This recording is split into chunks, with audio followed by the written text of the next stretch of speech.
Next speaker, Dr. RAMLAL SHARMA, who is a professor and head of ophthalmology from IGMC Simla. On to you, doctor. Thank you. Thank you, doctor. Am I audible, madam? Yes, yes.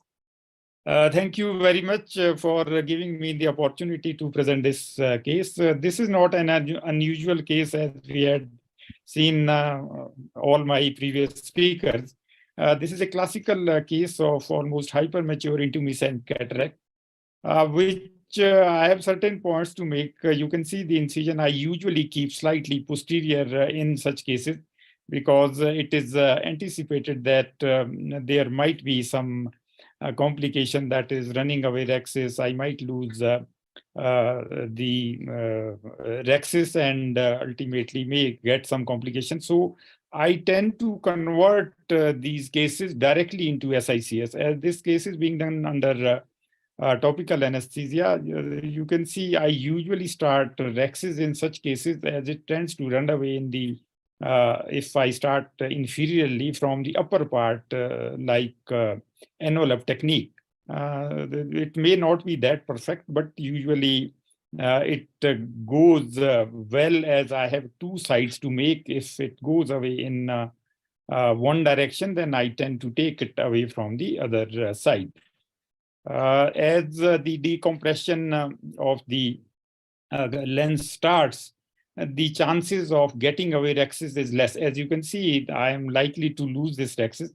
But somehow, if you depress this area, what I'm doing presently, the rhexis can be controlled and you can still take it in and can ultimately complete this rhexis, as you can see. So that's one point which and another part is this one. As you can see that this rhexis is slightly smaller and the capsule, the lens is likely to be hard. So if I chop it, sometimes gets engaged into the rhexis. So I give 2 or 3 relaxing cut. It doesn't make any problem as far as the phacoemulsification is concerned.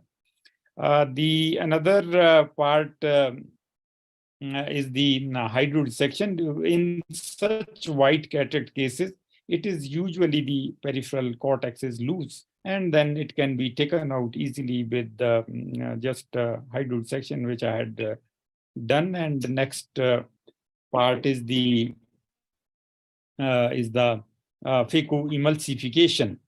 As you can see, classically it will be a divide and chop technique, which in these cases I am most comfortable with. And usually the 2/3 or even the if you can go up to the 70% of depth of such nuclei, easily cracking is possible in these cases, and it usually cracks well. As you can see, hardly I had done 50% of the this thing gutter formation, and crack is almost complete. This is usually the point that I straightway go for the direct hemi nucleus to be chopped, and slightly it goes up. As you can see, it is the side port usually which leads to this sort of issue, that I am losing chamber in between. Some pressure always come from the side port, and this is how some of these issue rises in between, because I tend to go too fast. There is no editing of it in this video. This is a real-time video, and I usually tend to complete this part in 3.5 seconds. The next part is the intraocular insertion part. As you can see, the lens tends to flip while it is being pushed inside.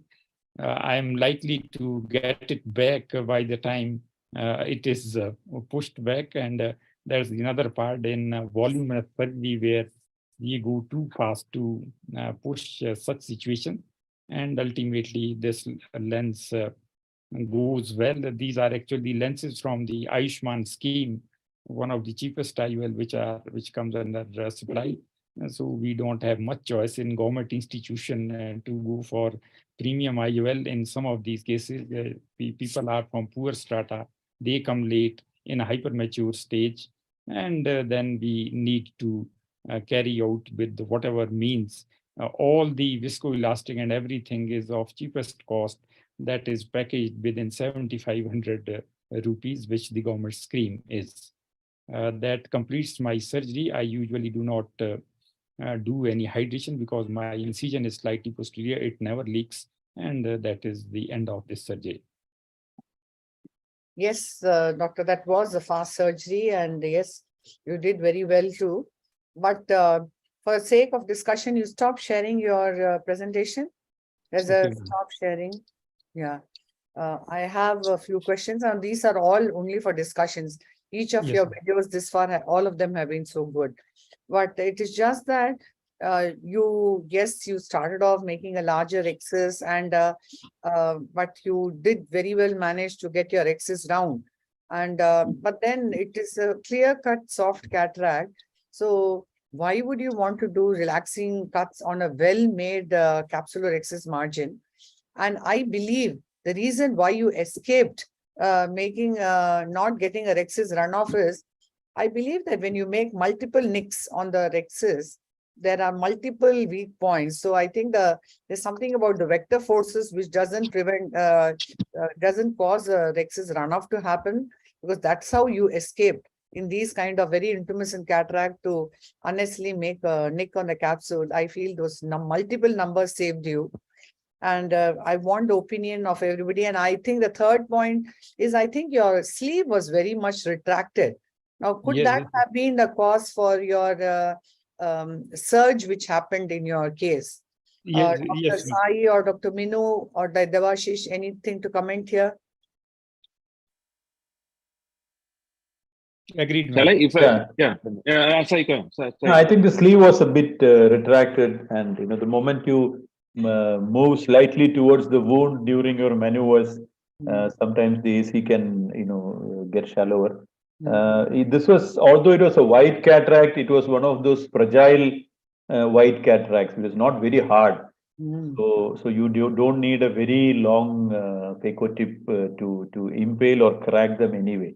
But otherwise, very well done surgery, and the way you manipulated the rexis and made sure it was a neat rexis was also very commendable. And I think sometimes it is our tendency to view everything from a very premier private hospital perspective, whether it is a phaco machine, whether it is the viscoelastics that we use, whether the intraocular lens that we use.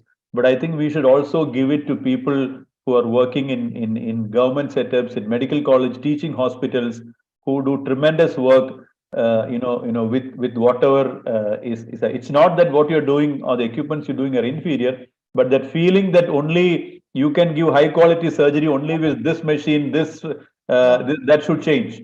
So no, 100%. I agree. Yeah. Actually, so Dr. I Sharma, wonder, thank you very much for. I actually wonder whether Sharma ever gets a rexis runoff, because the speed with which he does, actually on a femtocataract platform, it is said that if you keep the spot spacing in such a manner that the rexis happens in the minuscule time, you will not get any kind of rexis runoff there. So he does it very fast.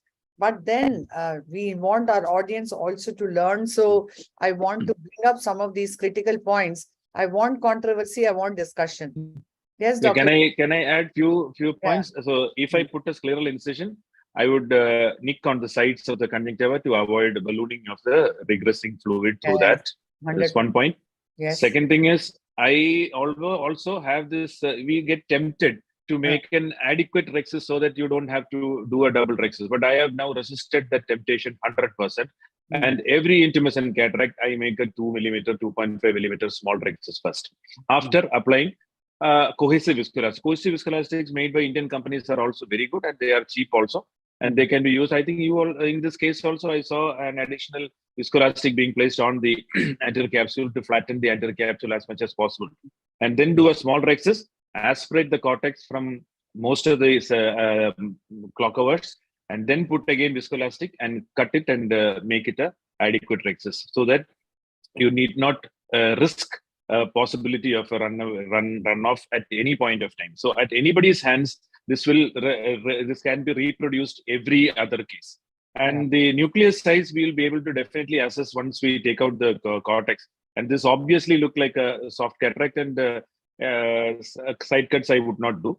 And even if it is slightly harder also, in such a 5mm X is more than enough to chop it inside and finish off, because a lot of epinucleus and not epinucleus, the fluffy cortex goes out and the nucleus is much smaller inside the back capsular bag. And again, aspirating the cortex at the end of the situation, the retraction which happens, we have a tendency to go back. See, rather than moving back and forth and trying to catch the pieces on the sides, I also have this tendency of just go and catch it and finish off. So rather than that, I would now intentionally keep the phaco probe in the center and use our second hand, or swing the irrigation a little bit so that you pull the pieces which are little away from you towards the phaco tip by the irrigation flow itself. Otherwise, I would like to do all the rest of You have these multiple nicks, no? You need to have very controlled phaco parameters. The kind of fast surgeon which you heard, that you know, those nicks are weak points, is how I feel. So multiple nicks, as you said, your point is the right point. As you make multiple nicks, you don't run a risk of extending it to the periphery. And again, the nucleus is small inside the bag. There is no stretch force which will be on the bag, because of this 1/3 size, 2/3 size of the bag only is the nucleus, and so it will never cause any stretch force which can extend the rexus. I mean, intralenticular pressure gets released and out of the eye, so that evidence also run away. That was being done. I just wanted to stress on that point. So use ordinary visco, not even a cohesive or high molecular weight, but if you decompress it, prevention of the sudden decompression of the high lenticular intralenticular pressure is the point. So as you do the rexus, you depress the posterior lip of the wound and make egress of the intracameral contents. That will decrease the pressure. Anyway, Ramlal, can I one point on that? I did not understand that very well. If the point is to reduce the intralenticular pressure by aspirating what is there inside the lens. Inside the capsular bag. If we depress on the posterior lip of the incision, you are going to shallow the chamber. Yes. So shallowing the chamber and along with that taking out the cortex from inside the lens doesn't serve the purpose. The chamber has to remain stable, deep, and then aspirate only from the back. Using the cannula or the needle itself, we can pull. We can pull on the piston and it can be aspirated from the anterior chamber. Those nicks and all can extend actually. You need I wouldn't shallow the anterior chamber to get out the visco while the initiation is being done and it is made. I would reduce the this one by aspirating. It's very well possible by retracting just stop doing the nicking and then just retract the piston. You will get that fluid running into your needle. And multiple injections should be given. I mean, you should suck out the cortex from multiple areas. That should also be done. So